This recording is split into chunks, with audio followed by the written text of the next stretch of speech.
Welcome to wisdom educational institute. मैं आरती। तो चलिए आज करते हैं हमारा 16 सम एक्सरसाइज 5.2 का। Let's start.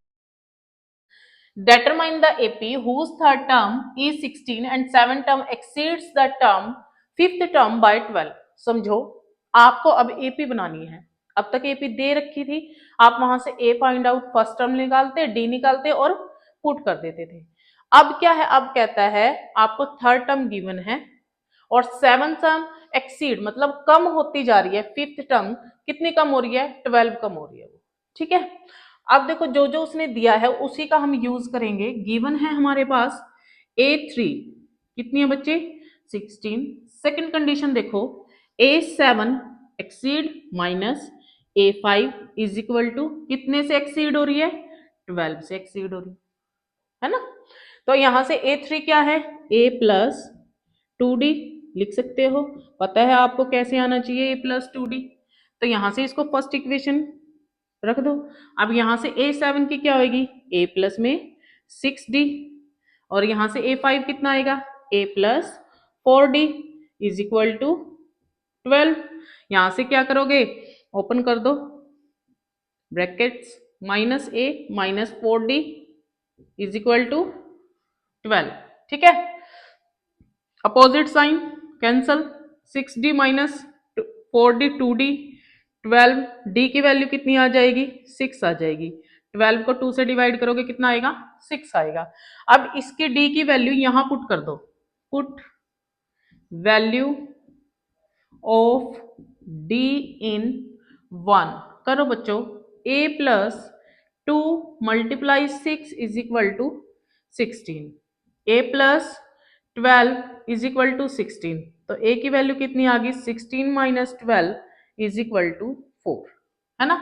देखो AP जब बनाते थे हमें किन्हीं दो चीज की जरूरत होती है। किसकी नीड होती है? A की और D की। A क्या होती है? आपकी फर्स्ट टर्म होती है। D क्या होता है? आपका कॉमन डिफरेंस होता है, या फिर वो फिक्स्ड कांस्टेंट होता है जो AP को आगे से आगे हमें बताता है कि कौन सी टर्म नेक्स्ट आएगी। तो AP की क्या टर्म बनेगी बच्चों? फर्स्ट टर्म क्या बनेगी? 4। सेकंड में क्या बनेगा? 4 प्लस 6। थर्ड टर्म क्या बनेगी? इसमें 10 बनेगा। 10 प्लस 4 14 बनेगा। 14 प्लस 4 18 बनेगा। तो आपके पास क्या आ गई? AP 4 10 14 18 ऐसे ही चलती जाएगी। ठीक है, ये आपकी AP आई है जो आपने फाइंड आउट की है। ये इसका आंसर आ गया, आपका सॉल्यूशन आ गया 16 सम का। ठीक है, अब करते हैं हमारा नेक्स्ट 17 सम। तो देखिए आपका सम क्या है? 17। Find the 20th term from the last term. पहले आप डायरेक्ट निकालते थे बच्चों कि 20th टर्म निकालो। अब कहता है वो फ्रॉम द लास्ट टर्म मतलब पीछे से आपको 20th टर्म निकालनी है। तो जो AP आपके पास है वो पहले लिख लेते हैं। 3 8 13 अप टू 253। अब लास्ट से है तो इट मीन्स आप क्या लिखोगे? 253, है ना। क्या बनेगी ये? 13 8 3, यही बनेगी ना। ठीक है, फ्रॉम द लास्ट अगर हम AP लिखें तो यहां से देखो A यहां से तो आएगा 3 फर्स्ट जो हमारे पास गिवन है। D कितना आएगा? 5। ठीक है, अब यहां से A कितना आएगा? 253। यहां से D कितना आएगा? माइनस का 5, क्योंकि यहां पे क्या है? डिक्रीज हो रहा है ना। 253 या फिर ये है लास्ट में 3 मीन्स माइनस का 5 आएगा। ठीक है, तो यहां से अगर माइनस का 5 आएगा तो अब हमारे पास रिवर्स कर दिया हमने। ये तो हमारे पास गिवन है AP, ये बाय रिवर्स है। लास्ट टर्म से है ना, लास्ट टर्म से हमें 20th टर्म निकालनी है।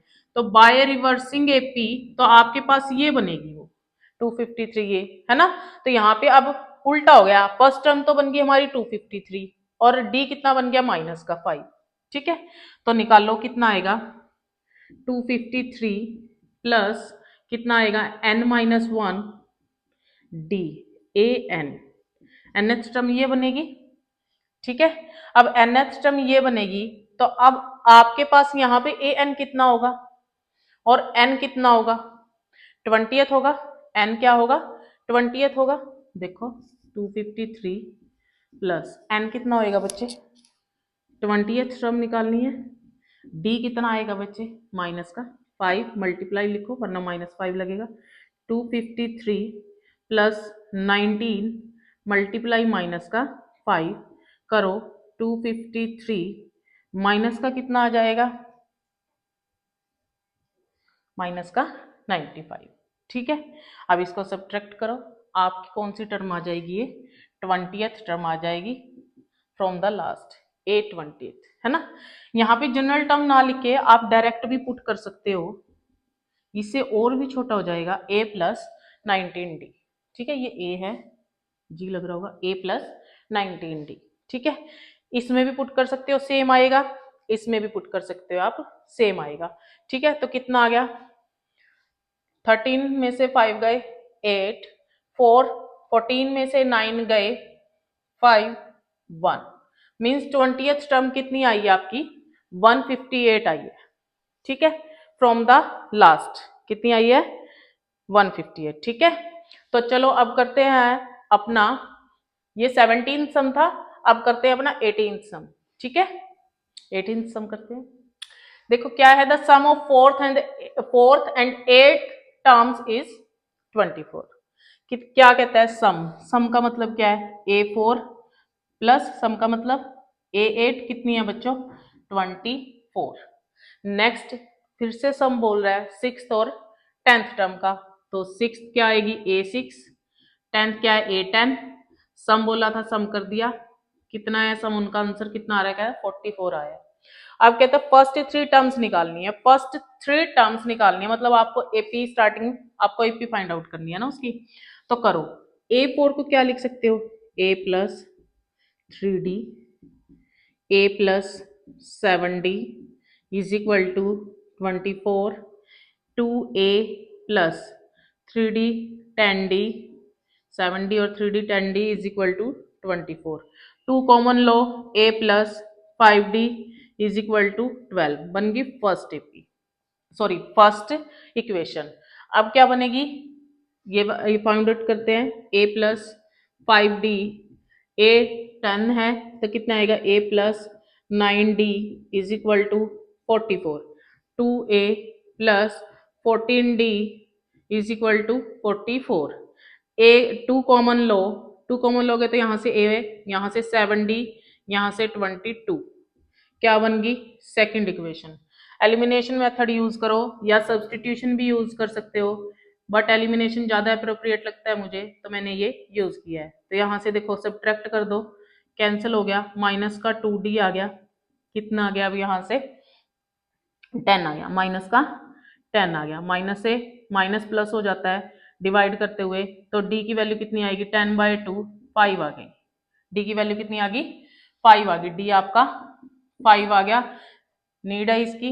अब क्योंकि इसी से आप एपी फर्स्ट जो 3 टर्म्स है वो करोगे, अब इसके लिए निकालोगे, अब इसके लिए यहाँ पे डी है, फर्स्ट टर्म का भी होना जरूरी है, तो किसी एक भी इक्वेशन में या तो 1 में पुट करो या सेकंड में, उसमें पुट करते हैं। A प्लस डी की वैल्यू कितनी आई है, 5 इज इक्वल टू 22। ठीक है बच्चे, A plus 35 is equal to कितना आएगा, 22।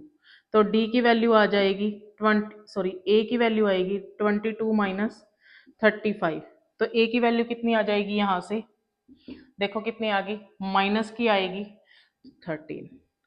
ठीक है, माइनस की आएगी 13। क्लियर, अब बनाओ एपी। एपी बनाने के लिए क्या होना चाहिए, सबसे पहले फर्स्ट टर्म होनी चाहिए, है ना। क्या होती है एपी, ए प्लस डी, ए प्लस 2D, फर्स्ट ही बोल ली, 3 टर्म्स बोल ली है, 1 2 3 हमारी निकल जाएंगी। तो ए कितना है, ए कितना माइनस का 13 प्लस 5, ये कितना माइनस का 13 प्लस 2 मल्टीप्लाई 5, यही निकालनी थी आपको, निकाल लो, माइनस का 13, यहाँ से कितना आ जाएगा माइनस का 8, और यहाँ से कितना आ जाएगा माइनस का 13 प्लस 10, तो कितना आएगा माइनस का 3। ये आपकी फर्स्ट 3 टर्म्स आ गई हैं। ठीक है, फर्स्ट 3 टर्म्स बोली थी, हमने फाइंड आउट कर दी है। ठीक है, जैसा आपका सम बोलता है आप वैसे वैसे करते जाओ, जैसा उसमें लिखा है वैसे वैसे करते जाओ, आपका आंसर आएगा। ठीक है, सॉल्यूशन मिल जाएगा आपको। अब नेक्स्ट सम करते हैं 19 सम। देखो रीड करो, Subbarao started work 1995 at annual salary of 5,000। वो 5,000 पे अब एनुअल सैलरी है उसकी 1995 में स्टार्ट करती है। Received an increment of 200 each year, और 200 ईच ईयर उसकी इंक्रीमेंट हो रही है। इतने में तो गुजारा ही नहीं होगा। 5,000 की सैलरी 200 रुपए बढ़ रहे हैं। In which year did his income reach 7,000। आपको बताने हैं कि उसकी जो इनकम है 7,000 कब हुई, कितने साल लगे हैं उसको। तो करें, देखें, उसकी जो फर्स्ट है 5,000 है, मतलब जो फर्स्ट टर्म है आपकी 5,000 है एपी की, ठीक है। रिसीव्ड एन इंक्रीमेंट, अब उसका जो इंक्रीमेंट लगा है नेक्स्ट ईयर उसका इंक्रीमेंट लगा है 200 का, मतलब 5,200। अब फिर से 200 ऐड करोगे 5,400, फिर से 200 ऐड करोगे। ऐड करते करते वो 7,000 पे कब, कौन से साल, कितने साल लगेंगे उसको पहुंचने के लिए, कौन से साल में वो पहुंचेगी। तो यहां से ए आ गया, मीन्स डी कितना है आपका, कॉमन डिफरेंस 200 है। पुट करो बच्चों, यहां से लास्ट टर्म या ए एन एथ टर्म कितनी है 7,000 है। क्लियर, तो करो A N A plus N minus 1 D, ठीक है, 7,000, ठीक है। अब कहते हैं कि मैथ में इनका कहाँ यूज होता है। सम खुद बता रहा है आपको कि एपी का यूज कहाँ होता है।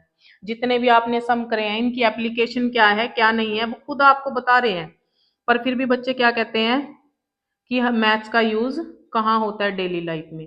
ए कितना है यहाँ से 5,000 प्लस एन कितना है यहाँ पे नहीं पता, वही आपको फाइंड आउट करना है। डी कितना है 200। तो 7,000 माइनस 5,000 is equal to 200 n minus 1। तो कितना आएगा 2,000 इज इक्वल टू, डिवाइड कर दो 200 से डायरेक्ट, एन माइनस 1 कितना आएगा यहां से 10 आएगा, ठीक है। तो n is equal to 10 plus 1। वाह जी वाह, 11th ईयर में उसके 7,000 उसको इनकम मिली है, ठीक है। अब करते हैं हमारा 20th सम। तो करते हैं हमारा 20th सम। कहते हैं Ramkali saved 5 rupees in the first week of year, ठीक है। फर्स्ट ईयर के जो एक साल के जो पहला वीक होगा उसमें उसने 5 रुपीज 5 रुपए सेव किए। देन इंक्रीज हर वीकली, हर हफ्ते हर वीक उसने कितनी सेविंग ऐड करती है वो 1.75 रुपीज, ठीक है। आपको बताना है कितने nth वीक में उसकी सेविंग क्या होगी 20.75, ठीक है। 20 रुपए 75 पैसे है ना, 75 पैसे। तो अब करो, सबसे पहले यहाँ पे स्टार्टिंग कहां से की उसने 5 रुपीज से, तो 5 रुपीज से।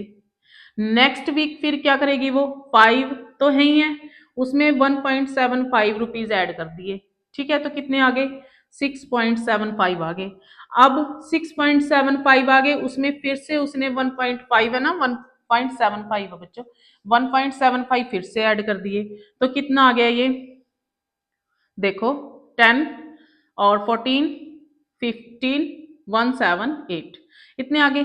इतने ऐड करके जो उसकी लास्ट सेविंग है वो है 20.7 रुपीज, ठीक है, 20 रुपए 75 पैसे। तो अब यहां से क्या क्या बन गए 5 6.75 8.50 और सोन, ये आपकी क्या बन गई बच्चों एपी बन गई। अब आपको nth वीक निकालने हैं, तो उसके लिए क्या निकालते हैं A N A plus N minus 1 D. Clear, A N की जगह लास्ट टर्म हमारी एन टर्म कितनी है 20.75, ए कितना है बच्चों 5, एन माइनस 1, डी कितना है बच्चों यहाँ से 1.75 1.75। अब यहाँ से देखो 20.75 माइनस 5 इज इक्वल टू कितना आएगा यहाँ से एन माइनस 1 मल्टीप्लाई 1.75, तो ये कितना आ जाएगा 15 देखो यहाँ से 15.75 डिवाइड कर दो 1.75 से is equal to n minus 1, है ना। अब इसको कैंसिल करोगे तो कितना आएगा 1575 175 इज इक्वल टू n-1। ठीक है, डेसिमल से था, डेसिमल डेसिमल हो गए। अब इसको कैंसिल करो, कैंसिल होके कितना आएगा, कितना आ जाएगा ये करके देखो, 175 को 9 से मल्टीप्लाई करो, 5 4 कितना आएगा 63 और वो 7 6 15। देखो आ गया ना, तो 9 पे कैंसिल हो गया, तो n-1 is equal to 9, n is equal to 9 plus 1 is equal to 10। ठीक है, तो इसका मतलब कौन सा वीक होगा वो, जब उसको 20.75 उसकी सेविंग हो जाएगी, तो कौन सा वीक होगा वो, 10th वीक होगा, 10वां वीक होगा, 10वां हफ्ता होगा आपके पास, जब उसकी सेविंग 20 रुपये 75 पैसे हो जाएगी। ठीक है, क्लियर। कोई क्वेरी हो तो आप मुझे प्लीज कमेंट करें। आज के लिए थैंक यू।